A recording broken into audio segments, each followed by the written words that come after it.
ভোটারদের শেখার জন্য পরীক্ষামূলক ভোট গ্রহণ প্রক্রিয়া। এসব ঘুরে তিনি চলে যান পূর্ব নির্ধারিত এক মতবিনিময় সভায়।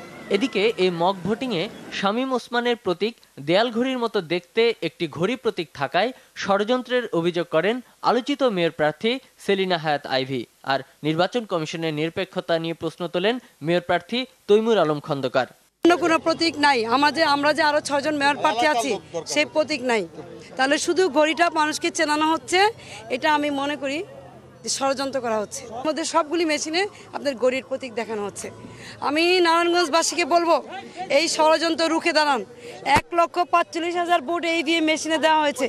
আমি মনে করি এগুলি সম্পূর্ণভাবে চুরি করা হবে একজন প্রার্থীর পক্ষে, যেটা প্রশাসন তাকে সহযোগিতা করছে। আমি দেখি নেই ভাই, এটা হলো আল্লাহর তরফ থেকে খেলা। আল্লাহ প্রথমেই রাখে, এটা আল্লাহর খেলা, আর সবই আল্লাহর খেলা। বৃষ্টি আসে, পোস্টার, আমার পোস্টার নাই, ছাপাইতে পারি না, পয়সা কম।